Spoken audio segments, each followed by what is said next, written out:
Halo, Assalamualaikum warahmatullahi wabarakatuh. Apa kabar semuanya? Sehat? Alhamdulillah. Saya Yoga Nuari, sebagai tutor bahasa Indonesia. Kali ini kita membahas mengenai gagasan utama. Simak terus videonya.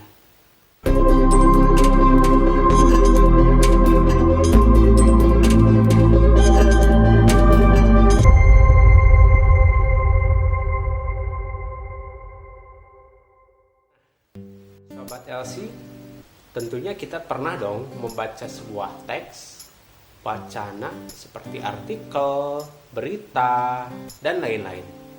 Ya, tentunya di sana terdiri dari beberapa paragraf. Nah, namun kalau kita dihadapkan dengan soal, misalnya UTBK, terkadang kita masih bingung atau mungkin terkecoh.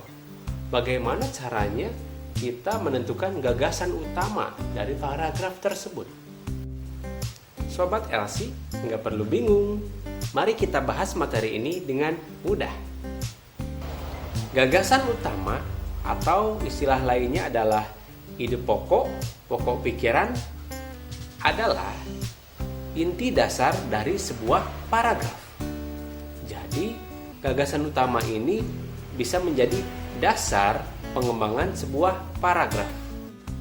Gagasan utama selalu berada pada kalimat utama. Apa itu kalimat utama? Nah, kalimat utama adalah kalimat inti dari sebuah paragraf. Ibaratnya adalah sebuah otaknya paragraf. Nah, ada kalimat utama, tentunya ada juga kalimat penjelas. Kalimat penjelas adalah kalimat yang menguraikan, mendeskripsikan, atau juga menjelaskan materi dari kalimat utama tersebut. Menurut letaknya, gagasan utama pada sebuah paragraf itu terbagi menjadi 3 jenis. Yang pertama itu di awal paragraf, yang kedua berada di akhir paragraf, dan yang ketiga itu berada di awal dan akhir paragraf, atau disebut juga dengan campuran. Nah, jadi dalam mencari sebuah gagasan utama itu tidak ada di tengah paragraf ya, tidak ada di tengah paragraf. Artinya di kalimat kedua sampai kedua terakhir itu bukan kalimat utama atau mungkin gagasan utama.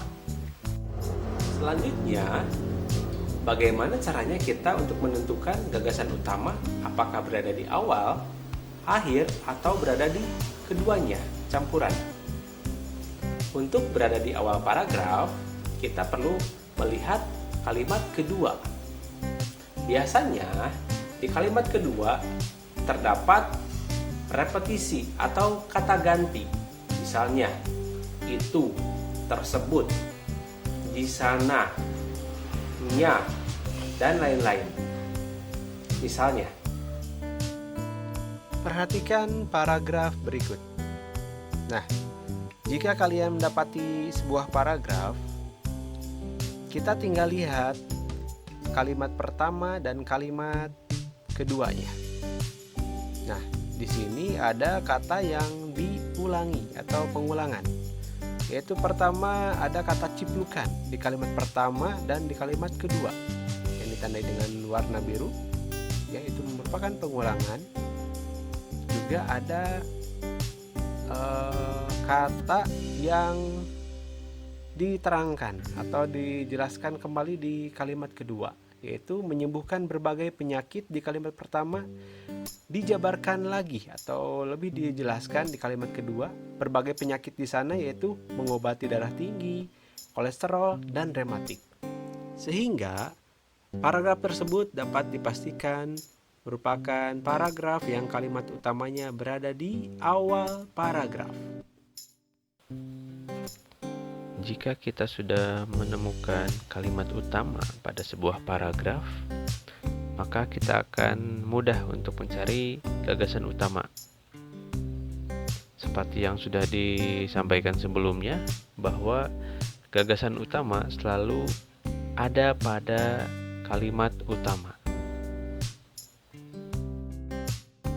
Kalimat utama pada paragraf tersebut ialah ciplukan dipercaya dapat menyembuhkan berbagai penyakit.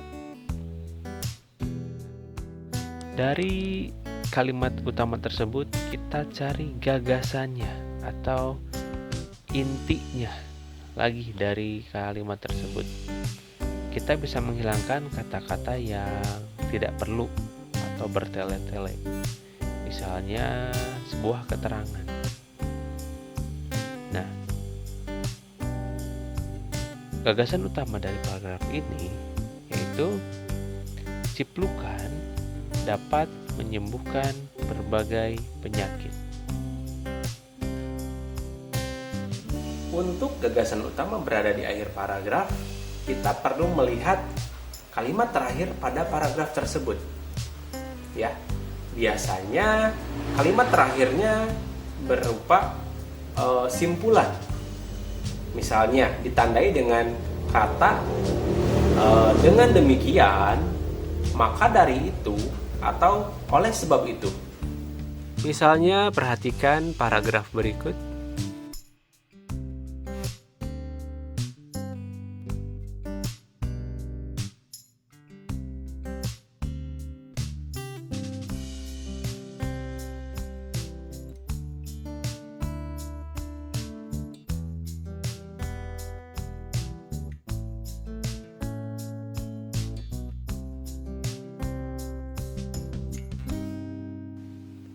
Di kalimat terakhir, apakah ada pernyataan simpulan atau tidak? Maka dari itu, persiapkan diri dan mulai belajar sejak jauh hari sebelum waktu ujian tiba. Nah, di paragraf ini, di kalimat terakhirnya ada pernyataan simpulan, yaitu maka dari itu. Sehingga sudah jelas bahwa paragraf ini merupakan paragraf yang kalimat utamanya di akhir, ya. Sedangkan kalimat sebelumnya merupakan kalimat penjelas. Nah, untuk gagasan utama berada di awal dan akhir paragraf atau kita sebut dengan campuran, kita perlu melihat kalimat pertama dan kedua dari paragraf tersebut. Apakah ada hubungan seperti halnya ada repetisi, ada kata ganti, ya. Dan juga kita lihat kalimat terakhirnya. Apakah ada penegasan yang menegaskan berdasarkan topik dari yang kalimat pertama tersebut atau tidak? Ya, kalau misalnya ada penegasan, berarti paragraf tersebut bisa dikatakan termasuk campuran. Perhatikan paragraf berikut. Seperti yang telah dipaparkan sebelumnya, kita nggak usah membaca seluruh paragraf untuk mencari sebuah kalimat utama. Kita lihat saja kalimat pertama dengan kalimat kedua, apakah ada pengulangan atau tidak. Nah, di sini di kalimat pertama ada kata korek api gas. Dan di kalimat kedua ada kata korek tersebut. Tentunya korek tersebut di sana mengacu pada kata korek api gas. Sehingga sudah jelas bahwa kalimat tersebut atau kalimat pertama itu merupakan kalimat utama. Kita juga harus melihat di kalimat terakhir untuk menentukan ada tidaknya penegasan atau simpulan.